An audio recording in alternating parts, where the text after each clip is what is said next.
Alors qu'on s'apprête à se glisser dans l'été avec un atelier qui nous invite à se remettre à rêver, il y a quelque chose de super important que je voulais partager avec vous. Euh, Avant même de dire oui à cet atelier-là, tu sais, qui poussait à l'intérieur de moi, il y a eu la prise de conscience, bien entendu, que j'avais mis en suspens mes rêves. Euh, pour plein de raisons. La vie qui envoie des boules de quilles, puis on est occupé à essayer de les esquiver. Euh, la pandémie et quelque chose aussi, puis que je pense que ça habite plusieurs d'entre nous, c'est l'état du monde actuel. À force d'être au contact euh, de mes jeunes, des amis qui nous côtoient, puis discuter des grandes questions existentielles sur l'avenir. J'en étais venue à être complètement découragée, puis à me dire, mais ça sert à quoi? Ça sert à quoi d'avoir des rêves euh, si, la, si Dame Nature se déchaîne pour les raisons qu'on connaît, si euh, l'état de la société tient à un fil, c'est vraiment difficile d'avoir des jeunes qui me disent, ben moi, je ne veux pas mettre d'enfants au monde et de me dire, mon Dieu, je pense que j'aurais les mêmes réflexions à leur âge, être à leur place et de me sentir tellement mal. Et à travers ça, il y a eu de grandes réflexions. Parce qu'à partir du moment où je prends contact avec le fait que je suis découragée, puis que je suis en train de perdre l'espoir, dans le fond, je suis dans un train qui s'en va où, qui fonce dans un mur. Euh, Qu'est-ce que je fais? J'arrête? Je fais quoi en attendant? En attendant que le monde explose? Je sais pas, tu sais. Euh, Fait que je me suis retrouvée à un carrefour à dire, ben là, maintenant, il faut que tu prennes une décision. Tu peux pas juste continuer comme ça, comme en, en essayant de digérer ces nouvelles-là que tu vois un peu partout. Et j'ai décidé de me recentrer en me posant la question, OK, de un, et si supposons que on peut rien changer, puis là, je dis pas que j'ai raison, là, c'est une hypothèse. Si je ne peux rien changer, qu'est-ce que je choisis de faire et de vivre pour le restant de ma vie? Est-ce que je reste là à souffrir, à être triste? Je ne sers à rien ni personne quand je suis comme ça. C'est important de l'accueillir, bien entendu, mais est-ce que je veux vivre là-dedans pour le restant de mes jours? Ah, pas tant. C'est pas ça qui m'excite le plus. Supposons que je ne peux rien faire. Ce que je peux faire à travers ce qui me semble hors de mon contrôle, c'est d'être bien ici maintenant pour pouvoir contribuer à mon échelle, à commencer par ceux que j'aime, par mon voisinage, ma communauté, ma plus grande communauté. Et, et de là, il y a quelque chose qui a commencé à pétiller. Je me dis, mais si moi, je fais ce que je peux, à commencer par m'assurer que je vais bien, prendre soin de moi pour pouvoir prendre soin des autres, pour pouvoir être disponible. Et c'est à travers ces gens-là que je touche dans mon quotidien. Il y avait des personnes qui avaient un peu plus je sais pas, des réseaux plus grands, des postes de pouvoir qui peuvent faire changer les choses, des personnes qui peuvent m'amener dans leur initiative, puis qu'on puisse ensemble commencer à mettre des choses en place en parallèle des grandes instances en lesquelles on disait, ah, ben, c'est eux qui peuvent décider, mais non, je pourrais peut-être découvrir qu'il y a d'autres façons de faire et contribuer comme ça. Là, je deviens disponible parce que je me suis donné la permission de reconnecter à ce qui me fait sentir bien.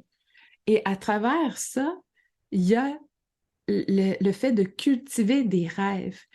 Et dans l'atelier de cet été, Visioning, cultiver ses rêves, ce n'est pas, c'est pas des aspirations capitalistes à consommer, consommer. Oh mon Dieu, mais tellement pas. Il n'y a pas de, il y a pas de mal à souhaiter avoir telle chose, mais le but beaucoup plus vaste d'un atelier comme ça, d'un exercice comme ça, c'est de se remettre à vibrer. Fait que cultiver des rêves, ça commence par comment j'ai envie de me sentir. Parce que si je me sens impuissante puis que je me dis, mais je ne sais pas par où commencer, je ne sais pas ce que je peux faire, ben, le premier pas, c'est de savoir comment j'ai envie de me sentir. Et c'est la même chose pour vous. Qu'est-ce que j'ai envie de vivre intérieurement? J'ai envie de me sentir connectée, vivante. J'ai envie de connecter avec les gens, de contribuer, d'être connectée à la terre, de contribuer, d'en prendre soin. J'ai envie de me sentir libre, etc. Et de là, avant même de savoir exactement comment faire, on est en train de prendre soin de notre feu. Et ensuite, on devient de plus en plus disponible à ce qui nous entoure. Et j'en fais l'expérience en ce moment concrète. Il y a un projet qui m'habitait depuis longtemps, que j'ai mis en suspens. Et j'ai osé commencer à jouer avec intérieurement, même si ça me donnait le vertige. Et tranquillement, je me suis mise à m'ouvrir à des personnes en qui j'ai fondamentalement confiance et j'ai des surprises parce que ces personnes-là me répondent en disant: Hey, moi, j'ai envie là, d'embarquer dans ton affaire, j'ai envie de marcher à tes côtés là-dedans. Et là, il y a quelque chose qui devient possible. Et non seulement ça, mais ce projet-là, mon pourquoi est de contribuer à quelque chose de plus vaste que ce que je fais en ce moment pour rassembler. Est-ce que ça va se réaliser à court, moyen terme? Ça devient même plus tant important parce que je me sens en marche, je me sens en mouvement, je me sens en connexion avec ces femmes-là avec lesquelles je discute. Et, euh, et juste ça, je me sens revivre. Et sincèrement, c'est de ça dont le monde a besoin. Parce que, en tout cas, moi, je choisis que même si je prends le point le plus pessimiste qu'il ne peut pas avoir, j'arrêterai jamais de vouloir être vivante et contribuer, aimer, prendre soin. J'arrêterai jamais. Et pour moi, ça fait partie de cultiver des rêves. J'ai envie de rêver qu'on puisse se tenir par la main, qu'on puisse inventer des nouvelles façons de faire. J'ai envie de croire que j'ai du pouvoir, même à petite échelle. J'ai envie de croire que chaque personne va se sentir concernée et sentir qu'elle a son rôle à jouer.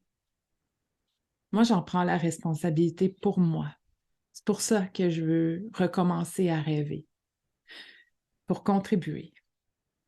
Et ça me touche profondément parce que je pense vraiment que l'humanité a besoin de gens qui ne baissent pas les bras et qui vont rêver jusqu'au bout parce que ça fait partie de notre humanité, ça nous garde en vie et je ne veux pas qu'on sous-estime notre pouvoir. Et, et en même temps, quand on cultive des rêves, j'ai pas envie non plus qu'on se mette toute la pression sur les épaules parce que c'est pas nécessairement à notre rôle en tant qu'être humain unique de sauver le monde, mais plutôt dans notre rôle en tant qu'être humain ensemble de le faire, chacun à notre façon, puis qu'on se lève debout pour le faire. On en a besoin sur tous les plans. Alors, c'est pour ça que j'ai décidé de faire cet atelier-là. Pour moi, pour mes enfants, pour nous, pour l'humanité. Humblement, chacune à notre façon. C'est ça mon invitation. Alors, j'espère que un atelier comme ça puisse redonner espoir à celles qui se sentent démunies, à plat.